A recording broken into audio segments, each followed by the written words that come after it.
Bien-aimés dans le Seigneur, c'est une bénédiction, une grâce que le Seigneur nous accorde d'être ici encore en ce jour pour partager la parole de Dieu avec vous. Nous bénissons le Seigneur pour ceux qui donc partagent ces moments de jeûne et de prière avec nous. Nous croyons aussi que ceux qui ne sont pas vraiment en mesure de le prendre pourront suivre donc ces messages et pourront aussi méditer ces postes que nous faisons pour que nous parvenions tous donc à la connaissance de la pensée, de la parole et de la volonté de Dieu. Ce n'est pas les prophéties avec précision qui ont manqué, ce n'est pas que vraiment les hommes n'ont pas par moment connu la volonté ou n'ont pas entendu la voix de Dieu, mais Dieu est en train de révéler une autre facette de sa personnalité au travers de son amour. L'amour révèle les choses cachées et l'amour nous permet de pouvoir connaître dans les profondeurs la pensée de Dieu. Et l'amour de Dieu est assez puissante que rien ne peut résister à l'amour de Dieu. Et je me rappelle que j'étais en train de vous dire que l'amour est plus fort que la mort, selon qu'il est écrit dans la parole de Dieu. Aujourd'hui, nous allons donc prendre ce passage et puis avancer dans la compréhension des Écritures pour que chacun sache qu'est-ce que Dieu réserve pour sa destinée et qu'est-ce que Dieu réserve pour sa vie. Nous sommes en train de parcourir donc le 4e jour de ce moment et c'est un temps assez formidable que nous avons. L'amour est la plus puissante manifestation de la divinité. Quand on parle de la divinité, nous voyons que Paul explique que pour arriver à Dieu, nous avons la foi, nous avons l'espérance et nous avons l'amour. Donc si nous devons appuyer sur ce que Paul dit de ces trois-là, l'amour donc est plus grand que tous. Donc c'est l'amour de Dieu qui va nous conduire progressivement dans la volonté de Dieu, dans la grâce de Dieu. Et pour savoir si Dieu aime une personne, il faut l'attaquer pour la détruire. C'est ce jour-là que tes ennemis comprendront que l'amour est plus fort que la mort. Nous sommes donc au 4e jour de notre programme et nous voulons révéler la puissance, la force, la grâce de l'amour sur la mort dans la manifestation de la lumière. La manifestation de la lumière, et nous aurons donc pour test Genèse 1, verset 3, verset 4. Nous aurons Jean 1, verset 4, verset 9. Vous savez, c'est un peu des tests que nous prenons tout le temps pour pouvoir revenir sur le mystère de la lumière. Mais nous allons nous concentrer, nous focaliser sur donc Jean 11. Jean 11 qui est une histoire connue, racontée, expérimentée et qui a servi d'ailleurs de fondement de foi non seulement des disciples au temps de notre Seigneur Jésus, mais à toute la contrée de Béthanie. Et puis aujourd'hui, lorsque nous avons des parents qui sont dans des situations difficiles et que la mort frappe et la mort se présente aux portes des uns et des autres. Nous avons donc pour seul espoir la résurrection. Et cette résurrection, c'est donc la conclusion, le mot fort, le mot-clé du passage de Jean 11. Donc avant de vous amener à Jean 11, j'aimerais réorganiser la création. Il est important pour nous, en tant qu'enfants de Dieu, donc en tant que fils de Dieu, de comprendre comment est-ce que Dieu a créé. Dieu n'a pas créé dans un désordre, Dieu a créé dans un certain ordre. Et l'ordre de la création est maintenu. Si vous regardez la création, vous allez comprendre que au commencement, Dieu va créer les cieux et Dieu va créer la terre.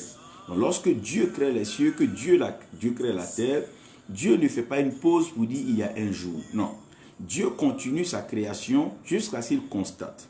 Donc quand Dieu va constater donc qu'il y a les ténèbres à la surface des abîmes, c'est alors que Dieu va dire que la lumière soit.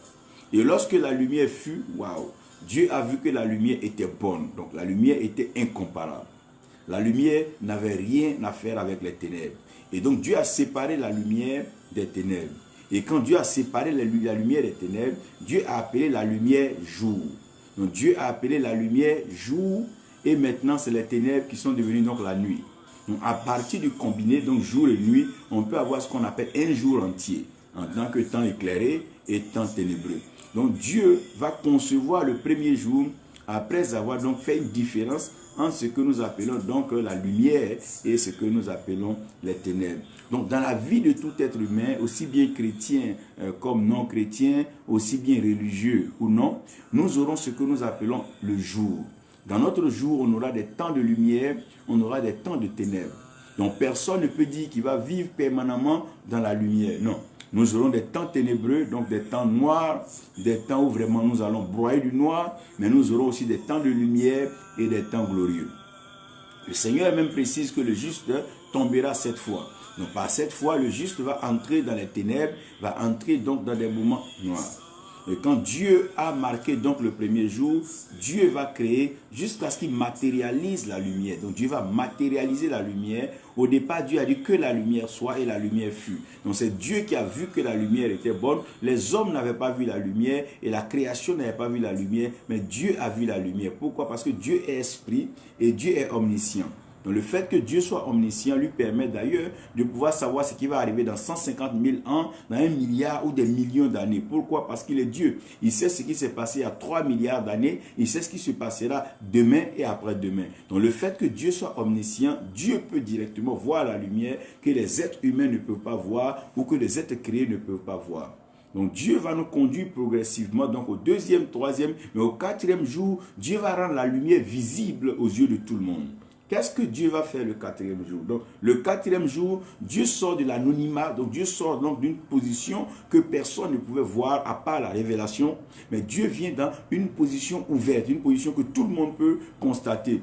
Dieu va placer les luminaires dans le ciel.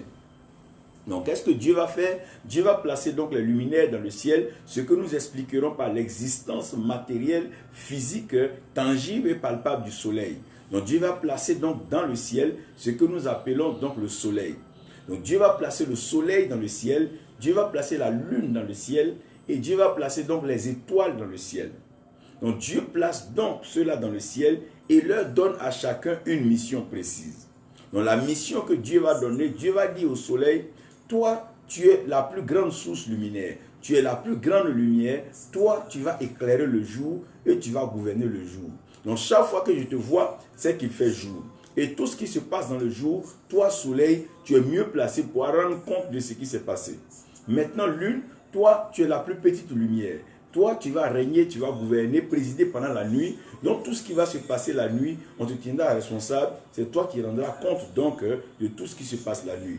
C'est pour ça que nous parlons des œuvres de la nuit. Donc on parle des sorciers au clair de lune et tout ceci et cela. Vous voyez que l'œuvre de la sorcellerie ne traverse pas la lumière, donc le soleil. Même quand un sorcier fait son voyage astral, il doit rentrer avant que les rayons du soleil, donc la lueur du jour, commence donc à apparaître.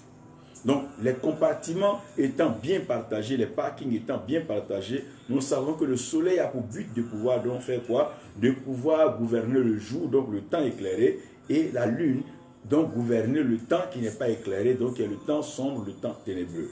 Il y a aussi les étoiles et les constellations. Ce que les hommes vont appeler à la longue les planètes et tout ça, c'est ce que Dieu appelle les constellations. Les étoiles vont servir à quoi?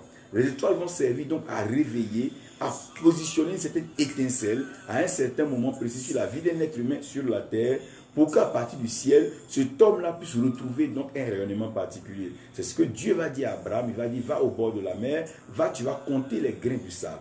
Donc de la même façon que tu vas compter les grains du sable, regarde un peu, lève les yeux vers le ciel, compte les étoiles. C'est comme ça que tes enfants seront. Donc Dieu est en train de dire à Abraham que tes enfants seront comme les grains du sable de la mer, mais aussi comme les étoiles du ciel. Donc quand Dieu parle d'étoiles, c'est luminaire, c'est lumière que Dieu place dans le ciel, c'est pour pouvoir montrer les enfants glorifiés, les enfants élevés d'Abraham. Donc les enfants élevés, les enfants glorifiés d'Abraham sont ceux qui sont donc dans le ciel, et c'est ceux-là qui sont les étoiles. Je prie et je bénis le Seigneur que ton étoile brille et que sa grâce soit grande sur ta vie. Dimitri, Paco, que Dieu te bénisse. Douali Faisant, que la grâce de Dieu repose sur toi. Sylvie, que Dieu vous bénisse. Merci de suivre ce message et surtout pour le partager pour que certains de vos amis puissent prendre cela et ça pourra leur faire du bien. Donc je suis en train de parler du 4e jour. Je parle du 4e jour parce que c'est là que tout le monde peut voir la lumière. Nous tous, nous pouvons voir le soleil. On n'a pas besoin d'une révélation, on n'a pas besoin de loupe, on n'a pas besoin de jumelles, on n'a pas besoin de verre pharmaceutique pour pouvoir voir le soleil. On n'en a non plus pas besoin pour voir la lune. Pour voir les étoiles aussi, on n'en a pas vraiment besoin. Mais la seule étoile qui est vraiment sortie de cette règle-là, c'est le Christ qui a été l'étoile brillante du matin. Parce que l'étoile a pour but de pouvoir briller dans la nuit, pendant que le soleil n'est pas. Mais le Seigneur vient le matin pour dire que quoi? Le soleil et la lune ne sont pas au-dessus d'un enfant de Dieu. C'est pour ça que Joseph, dans son rêve, il dit quoi? Le soleil s'est prosterné, la lune s'est prosternée et les étoiles sont prosternées. Donc, lorsque nous entrons dans la dimension de la gloire de Dieu, nous ne sommes pas forcément éclairés par le soleil, nous ne sommes pas forcément éclairés par la lune, nous ne sommes pas forcément éclairés par les étoiles, mais nous éclairons par la lumière divine. Donc un enfant de Dieu peut briller en plein ténèbres comme peut briller en plein jour. En ce moment-là, Dieu décide de faire une chose et ce temps-là ne lui est que réservé. Il ne peut pas regarder si le soleil est là ou la lune est là. Ça n'intéresse plus Dieu parce que Dieu a créé ces choses-là pour les fils des hommes, pas pour lui Dieu. Donc quand l'homme rentre dans sa dimension de divinité, lorsque l'homme rentre dans la divinité, l'homme n'est plus régi par le soleil ni régi par la lune. L'homme n'est plus régi maintenant par les étoiles. Comprenez qu'à un certain moment, Josué était rentré dans une dimension de la divinité. Donc quand Josué était en train de combattre les Philistins, il avait le choix. Soit regarder le soleil et la lune et organiser son combat. Il a dit non, il n'a pas besoin de cela. Il a arrêté le soleil, il a arrêté la lune. Vous dites que non, je peux vous arrêter par la puissance, le pouvoir de la parole. Le soleil a été fait par la parole, la lune a été faite par la parole, les étoiles ont été faites par la parole. Donc Josué peut prendre la parole pour arrêter le soleil et la lune. Et on a compris cette histoire où le soleil s'est arrêté sur Gabaon et puis la lune sur Ajalon. La suite, c'est que Josué a eu donc sa victoire et puis nous avons eu le témoignage de ce que Josué a fait. C'est aussi mentionné dans les annales des justes. Je suis maintenant en train de vous envoyer premièrement dans le livre de Jean. Le livre de Jean est un livre fabuleux, un livre complet. C'est le livre qui retrace le commencement. Quand on parle du commencement, on parle de l'origine. Quand on parle de l'origine, on parle de l'original. La différence entre l'origine et ce qui est dit après, ce qui est dit après peut être falsifié, peut être tronqué. Mais à l'origine, on a la source, on a la vérité. Donc Jean est en train de nous amener dans la dimension donc, de la vérité. C'est pour ça que vous allez comprendre que dans le livre de Jean, on parle d'adorateurs vrais, on parlera du Fils de Dieu, on parlera du roi d'Israël. Parce que dans Jean, les choses seront dites de façon crue. Et même les propos de Jésus dans le livre de Jean, vous allez comprendre que c'est des propos par moments qui ne sont plus voilés. Il va donc sortir et dire que ainsi parle l'Éternel, ou bien voilà ce que dit Dieu, il dit je suis. Vous allez voir que dans le livre de Jean, cela est beaucoup plus utilisé. Pour nous permettre de pouvoir avancer, nous allons lire donc le texte de Jean 11. On ne va pas lire le tout puisque vous connaissez l'histoire, mais j'aimerais donc vous interpeller sur certains points assez importants avec lesquels nous allons pouvoir donc introduire le message que nous sommes en train de prêcher. Il y avait un homme malade, Lazare de Béthanie, village de Marie et Marthe, sa sœur. C'était cette Marie qui oignit de parfum le Seigneur et qui lui essuya les pieds avec ses cheveux. Et c'était son frère Lazare qui était malade. Les sœurs envoyaient dire à Jésus, Seigneur, voici celui que tu aimes est malade. Après avoir entendu cela, Jésus dit, cette maladie n'est point à la mort, mais elle est pour la gloire de Dieu. Vous vous souvenez, on avait lu la dernière fois l'aveugle-né, on avait dit qu'il n'était pas son père, ni lui qui avait péché, mais c'était pour que la gloire de Dieu soit manifestée. La même parole, la même phrase revient encore ici. Donc ça, c'est pour que la gloire de Dieu soit manifestée, afin que les fils de Dieu soient glorifiés par elle. Oh mon Dieu. Donc si la lumière est manifestée, qu'est-ce qui se passe? Les fils de Dieu sont glorifiés par quoi? Par la lumière. Merci Seigneur pour cette révélation. Donc Jésus aima Marthe et sa sœur et Lazare. Lorsqu'il lui a appris que Lazare était malade, il resta 2 jours. Il resta 2 jours. Notez ces choses-là, 2 jours dans le lieu où il était. Il ne s'est pas précipité pour venir, non. Il est resté encore 2 jours. Merci Seigneur.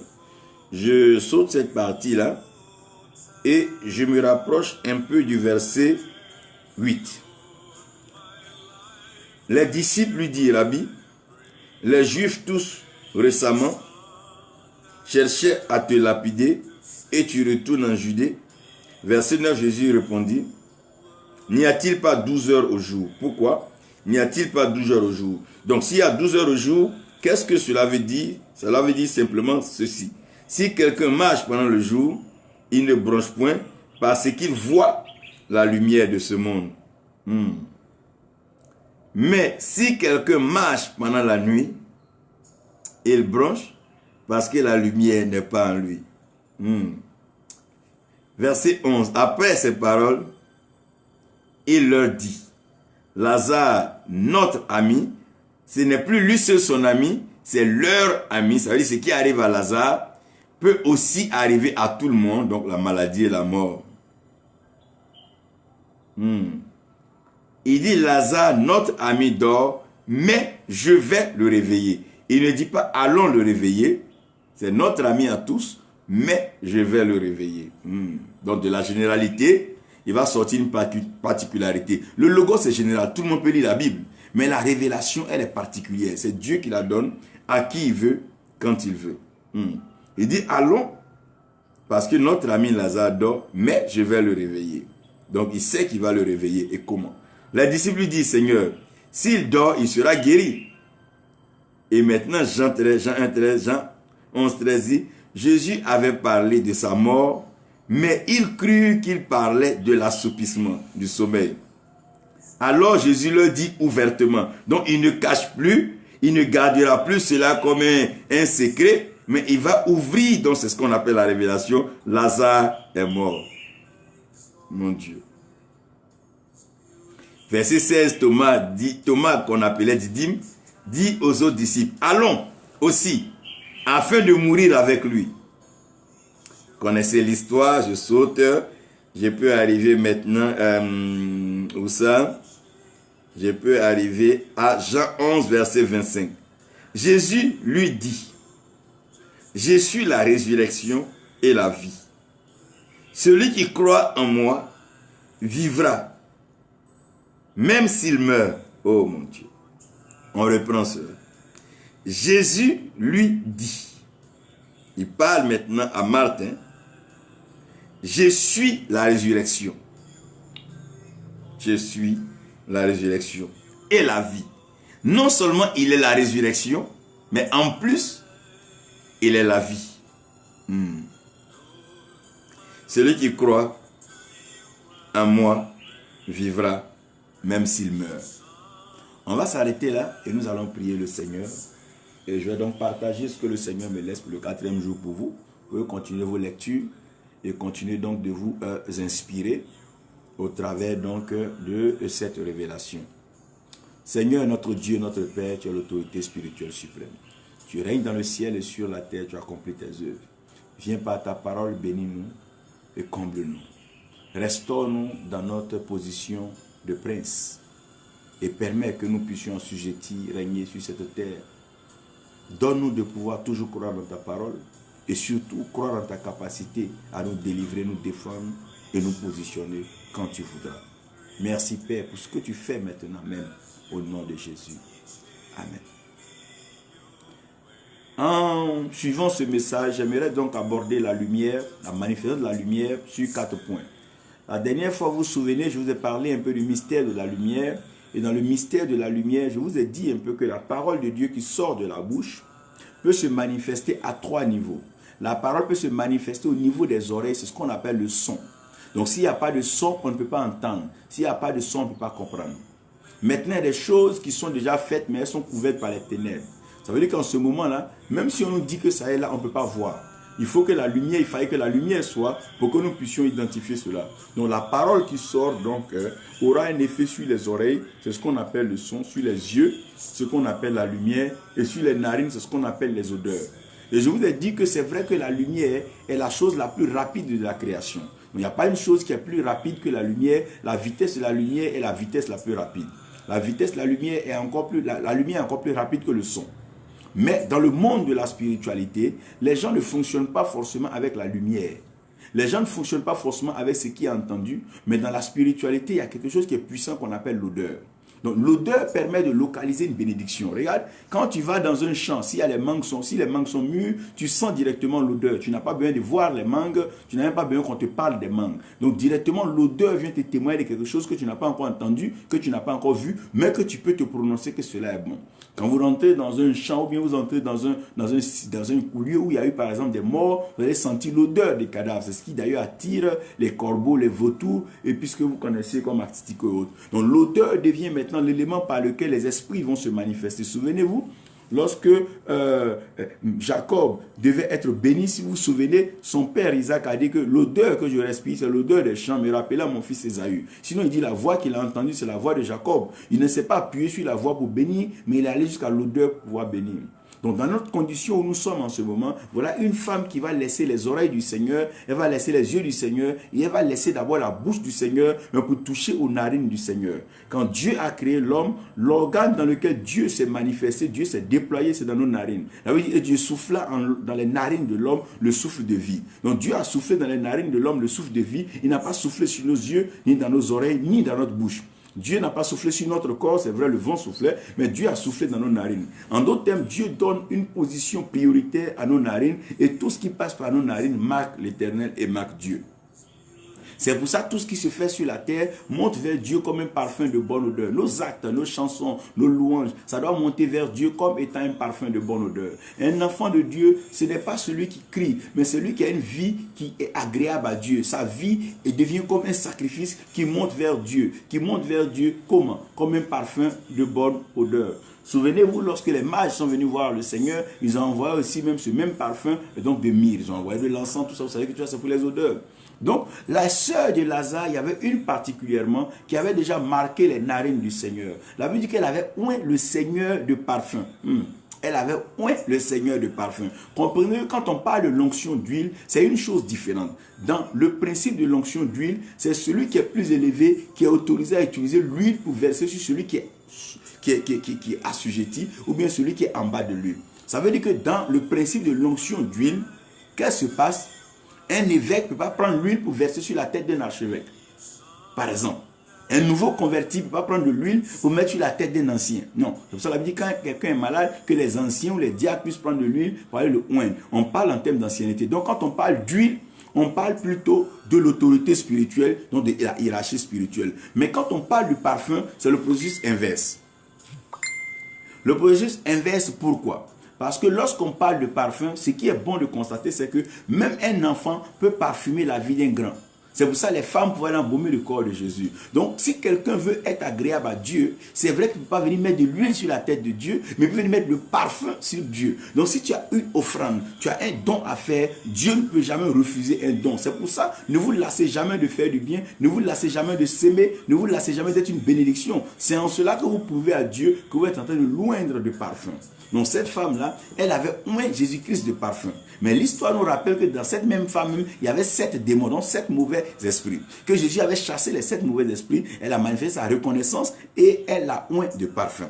Non seulement la femme oint Jésus de parfum, mais la Bible va encore nous dire une chose. Elle dit partout on prêchera l'évangile. Donc toutefois qu'on ouvrira la Bible, qu'on parlera de l'évangile, quand on parle de l'évangile, on parle de la bonne nouvelle. Il dit aucune bonne nouvelle ne sera annoncée sans qu'on ne mentionne cette femme et son action. Donc ça veut dire que partout nous devons prêcher l'évangile, nous devons mentionner ce que cette femme a fait parce qu'elle a apporté un parfum agréable. Non seulement elle a versé le parfum sur le Seigneur, la oint, mais la Bible dit elle a pris ses cheveux. Alors que les cheveux c'est le symbole de la gloire de la femme, elle a pris ses cheveux et elle a essuyé les pieds du Seigneur.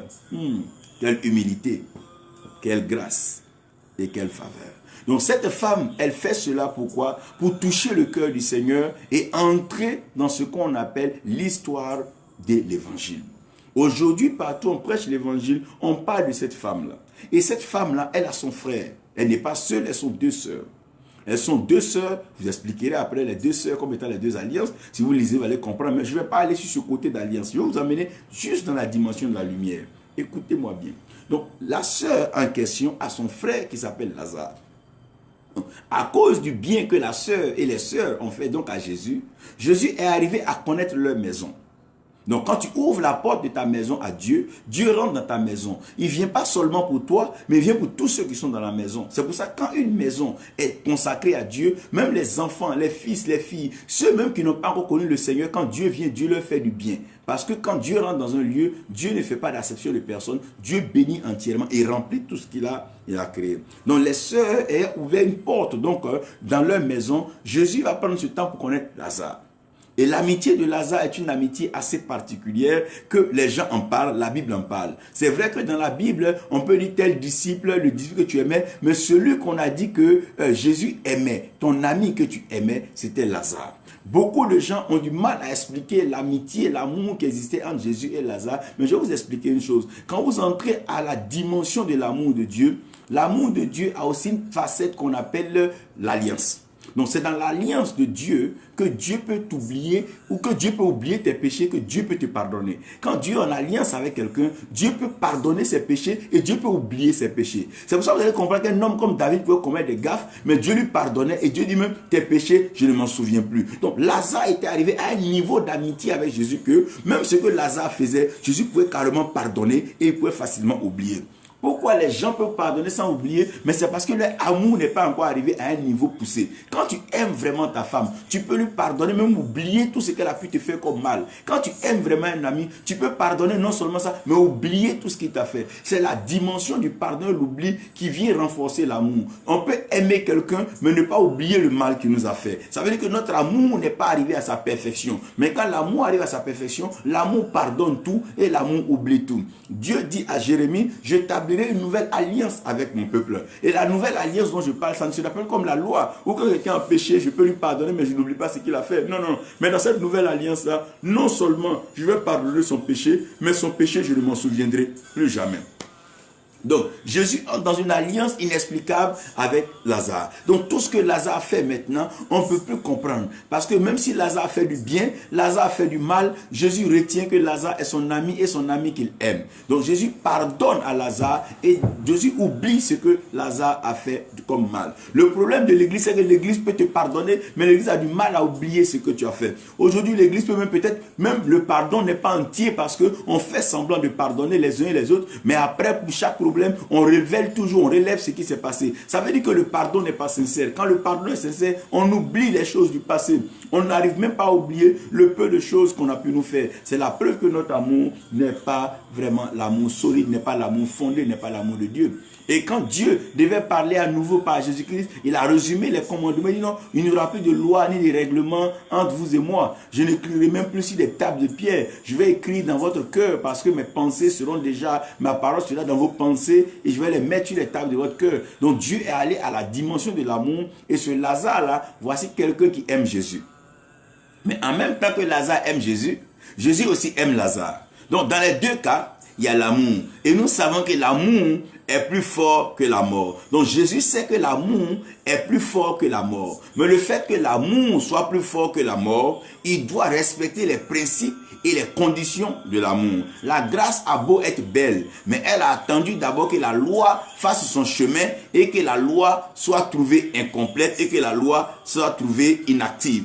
Lorsque la loi n'arrive plus à résoudre le problème, alors Dieu envoie la grâce. Donc Dieu sait que la grâce est meilleure, mais ça n'a pas empêché Dieu d'envoyer la loi. Donc Dieu peut permettre qu'un événement malheureux arrive, pas parce qu'il ne connaît pas les événements bienheureux.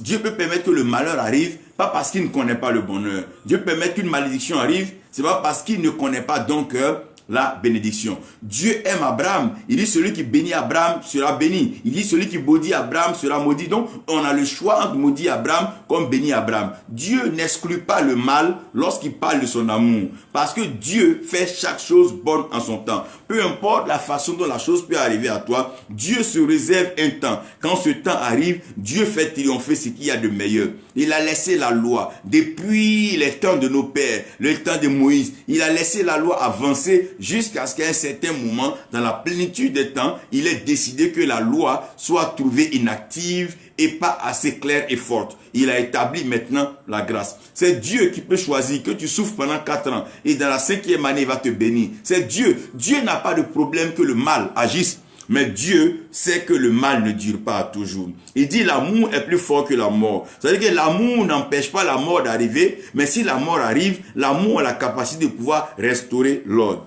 Donc je vais vous annoncer maintenant quelque chose de fondamental. Jean 11, verset 8, Jésus va dire, n'y a-t-il pas 12 heures au jour? N'y a-t-il pas 12 heures au jour? Si vous regardez Genèse 1, verset 14, vous avez vu que Dieu a placé les luminaires, le soleil, la lune, les étoiles, afin de marquer quoi? Afin que cela serve de signe, mon Dieu. Que cela serve de signe, que cela marque les époques, et que cela marque le jour, et que cela marque aussi les années. Donc la lumière devient maintenant le marqueur de temps.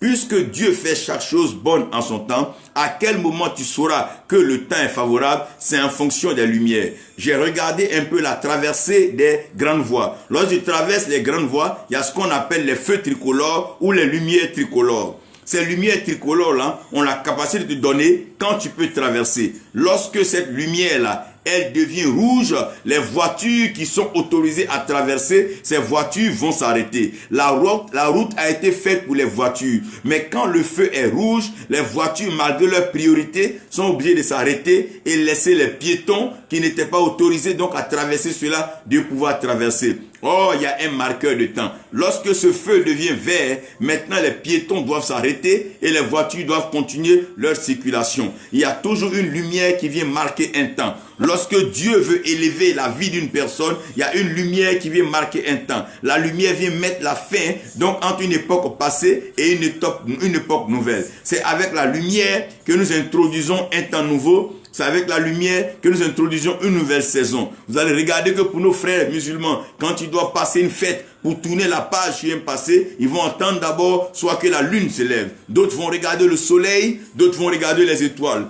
Puisse-t-il être, mais tout le monde a besoin de la lumière parce que la lumière est le marqueur des temps. L'histoire avançait. On ne savait pas comment on comptait les jours. Comme Dieu l'a dit, il y a eu un premier, deuxième, troisième jour et les hommes ont compté les jours comme ça. Mais c'est les lumières qui ont permis de pouvoir marquer les jours et les années, marquer les époques. Donc quand on parle d'un siècle des lumières, on parle d'un temps dans lequel la lumière s'est révélée comme étant indispensable au développement de l'humanité. Donc la lumière vient être le marqueur des temps. Aujourd'hui, quand nous regardons le temps, nous voyons qu'on dira 10 ans avant Jésus-Christ, 15 ans après Jésus-Christ, 30 ans après Jésus-Christ, parce que Jésus-Christ est la lumière, il est le marqueur des temps. Il y a un temps que Dieu veut commencer à marquer maintenant dans ta vie. Tu ne te souviendras plus des temps que tu as souffert. Les 40 ans, les 30 ans, les 20 ans, les 10 ans que tu as passé dans la pauvreté, dans la prison, dans le mensonge. Ces choses passeront parce que la lumière brille. La lumière vient pour marquer, oh mon Dieu, le temps. La lumière vient pour marquer un temps. Il y a un temps lumineux, un temps glorieux. Une saison de lumière qui est en train d'arriver maintenant. La lumière va marquer ton temps. Quand on parle de marquer le temps, ça veut dire que la lumière vient rendre le temps bon. La Bible dit dans Ecclésiaste qu'il y a un temps pour toutes choses. Donc toutes les choses sur la terre respectent leur temps. Personne ne peut violer le temps d'une chose et rester impuni. Et la Bible dit que celui qui ne peut pas attendre, celui qui ne connaît pas son temps, l'oiseau qui ne connaît pas son temps est pris dans le filet de l'oiseleur. Pourquoi est-ce que les hommes aujourd'hui sont victimes de beaucoup de choses? Parce qu'ils ne laissent pas cette lumière. Il y a une lumière forte qui doit clignoter. Regardez, même quand une voiture doit démarrer, on va demander de mettre le clignotant, de donner la direction que tu veux prendre par la lumière donc de tes phares. Dieu a une lumière et c'est cette lumière qui éclaire. Souvenez-vous du peuple dans le désert, il y avait la colonne de feu au devant d'eux. C'est cette colonne de feu là qui leur donnait la direction. Là où la colonne de feu s'arrête, le peuple arrête sa marche. Il est temps maintenant que la lumière marque nos temps. Qu'est-ce qui marque ta prospérité? Il y a la lumière de la prospérité qui va marquer le temps de la prospérité. Il y a un temps de guérison qui est marqué par la lumière. Il dit, n'y a-t-il pas 12 heures dans le jour? Et aussi longtemps que nous sommes dans les 12 heures de jour, alors là, il n'y a rien à faire. Celui qui marche dans le jour ne blanchira point et il ne chancellera point, il ne tombera pas. Donc aussi longtemps que Lazare est dans la lumière, aussi longtemps que Lazare est en moi, que Lazare croit en moi, la lumière viendra à lui comme étant la résurrection. Le signe de la mort, c'est le manque de la lumière. Parce que la Bible dit la lumière, cette lumière était la vie des hommes. Donc partout où il y a la lumière, il y a la vie. Là où il n'y a pas la lumière, il y a la mort. Parce que la mort, c'est le symbole de l'ignorance. Lorsqu'il y a la lumière, la vérité arrive. Et quand la vérité triomphe, oh mon Dieu, la vie renaît. Dieu va faire justice, Dieu va blanchir et Dieu va relever le nom de certaines personnes qui avaient été injustement donc enfermées, injustement donc trahies et rejetées. Dieu a besoin d'envoyer la lumière. Il a dit que la lumière soit et la lumière fut. Lorsque la lumière est arrivée, Dieu a vu que la lumière est bonne. Un temps est marqué pour toi, un temps de lumière, une saison de lumière. Oh, ce temps sera bon, ce temps sera merveilleux, ce temps sera spécial. Regardez quand une ville, quelle que soit la beauté d'une ville, quand il n'y a pas de lumière dans la ville, on ne peut pas exploiter les appareils, on ne peut pas exploiter la climatisation, on ne peut même pas regarder donc la télévision, la radio, tout ça n'a plus de sens, les congélateurs. Quand il n'y a pas de lumière, la maison, malgré sa décoration, n'est pas visible, n'est pas perceptible. Mais quand la lumière arrive, les belles choses commencent à jaillir, les choses commencent à briller. Quelqu'un m'a demandé pourquoi les pierres précieuses ont de la valeur. Il dit parce que les pierres précieuses, non seulement la gloire, mais elles transportent une certaine lumière. Regarde quand tu regardes l'or, comment ça brille. Regarde le diamant, comment ça brille. Regardez ces pierres précieuses, elles ont une certaine lumière, un éclat qu'elles dégagent. Je suis en train de parler de la lumière qui est le marqueur de temps. Le temps a été marqué par Jésus-Christ. C'est la lumière qui marque le temps. C'est la lumière qui marque le temps. Je ne sais pas combien d'années Saul de Tarse a passé à persécuter, mais le jour que la lumière lui est apparue, la lumière de Christ est apparue donc à Saul de Tarse, ça a changé sa vie. Il est rentré dans la dimension de Paul. Et ce Paul est devenu maintenant apôtre, prédicateur de l'évangile. La lumière de Dieu va lui dans les ténèbres de ta famille. L'œuvre de la sorcellerie sera arrêtée. On ne parlera plus du temps de la sorcellerie, du temps de la maladie, du temps de la pauvreté. On parlera du bon temps que Dieu a fait. Oh mon Dieu, la lumière, marqueur de temps. Donc la première manifestation de la lumière, c'est que la lumière marque le temps. Il peut faire nuit comment. Dès que le soleil s'élève, on dit non, il fait jour. Donc quand il y a la lumière, on marque le temps. S'il n'y avait pas de lumière, on n'allait pas savoir quand il fait jour, on n'allait pas savoir quand il fait nuit. Mais quand la lumière arrive, la lumière vient pour séparer. Oh my God, des ténèbres de la lumière. Chaque fois que la lumière arrive, la lumière vient pour marquer. Elle vient marquer le temps. Comment nous savons qu'il est 14 heures? Parce que nous voyons l'effet du soleil. Comment nous savons qu'il est 12 heures? Nous voyons l'effet du soleil. Comment nous savons qu'il est nuit? Nous ne voyons plus cela. C'est pour dire que la lumière vient pour marquer le temps. Ton temps sera marqué par la lumière. Quand on parle de la lumière, on parle de la vérité, on parle de la connaissance. Dieu va marquer, oh mon Dieu, ton monde par la connaissance qu'il va te transmettre et qu'il va t'accorder. Dis Amen, je veux dire quelque chose. Donc après que la lumière soit marqueur de temps, la lumière devient maintenant réducteur de distance. La lumière dans la réduction de la distance. Quand Dieu a placé le jardin, Adam et Ève n'avaient pas besoin de marcher dans le jardin. Parce qu'en ce temps, la distance n'était pas un problème. Comprenez-moi bien. Ne croyez pas que quand on dit les gens ont marché, ne voyez pas qu'ils ont marché des milliers de kilomètres. Ce n'est pas comme ça.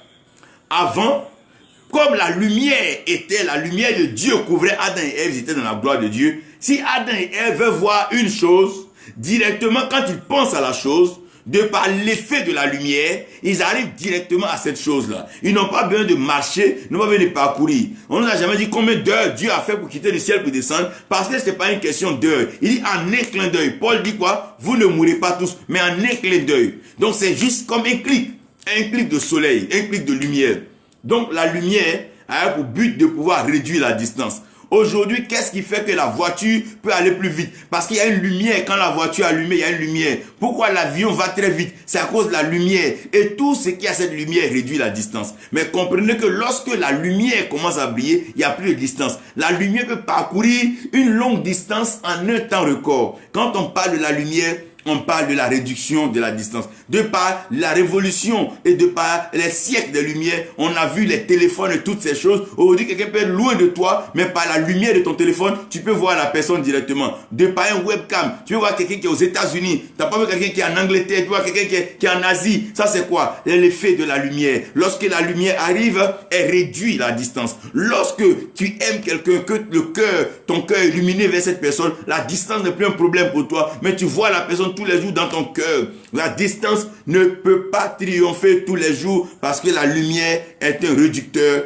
de distance. Lorsqu'il y a la lumière, la distance est réduite. Oh mon Dieu. Quand il fait noir, quand tu marches dans un lieu, le lieu a l'air long. Mais quand il fait jour, tu marches avec paix, avec joie. Pourquoi? Parce que la lumière réduit la distance. La lumière réduit la fatigue. Oh mon Dieu. La lumière est un réducteur de distance.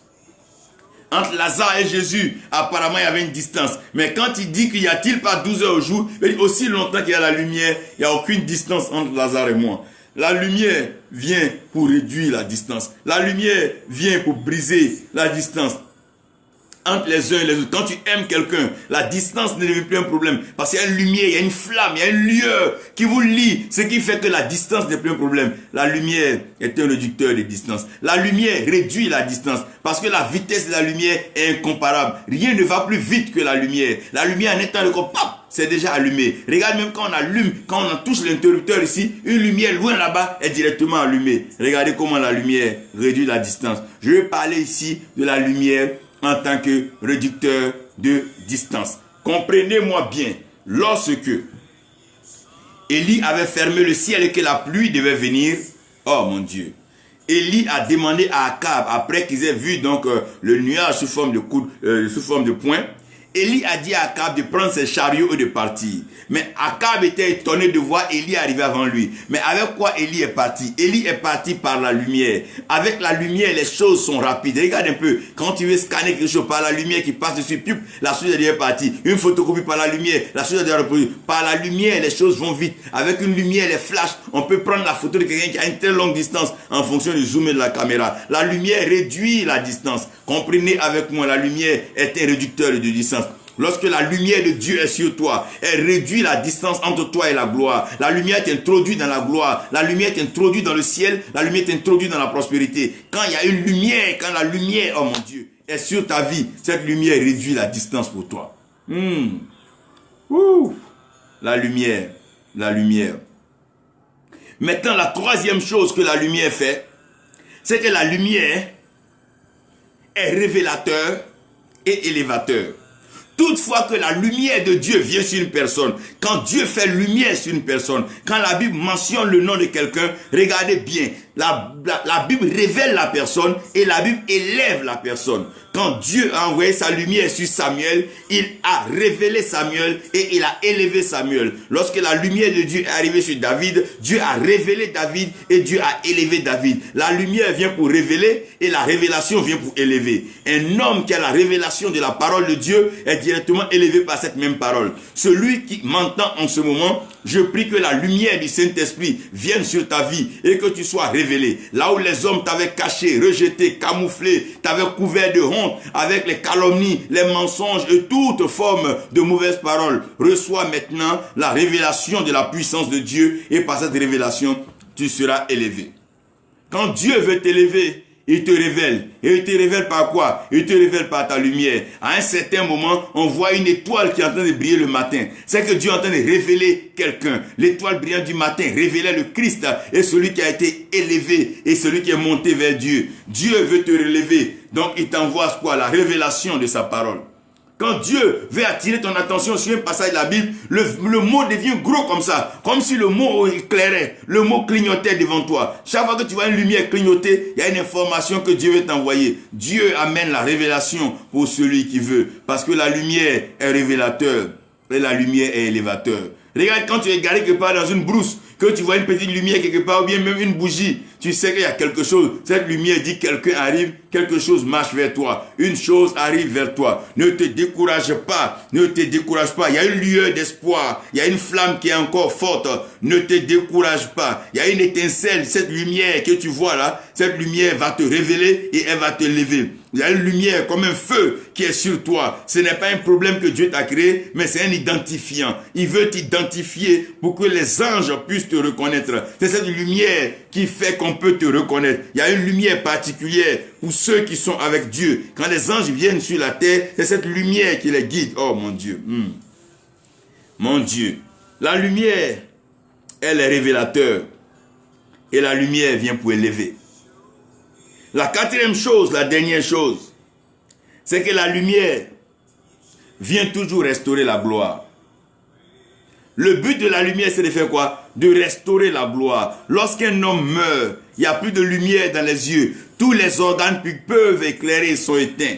Quand une voiture est éteinte, quand une voiture est morte, il n'y a aucune lumière sur la voiture. Lorsqu'une ville est morte, il n'y a pas de lumière dans cette ville. Quand une maison est morte, il n'y a aucune lumière. Vous allez voir que quand les gens dorment, ils laissent des lumières pour dire qu'il y a la vie. Il y a un ordre dans cette maison. Quand on passe devant une maison, on voit la lumière, on dit qu'il y a la lumière, c'est qu'il y a une présence d'homme. La lumière vient pour restaurer la gloire. Qu'est-ce qui s'était passé pour le cas de Lazare? Les ténèbres étaient tombées sur Lazare.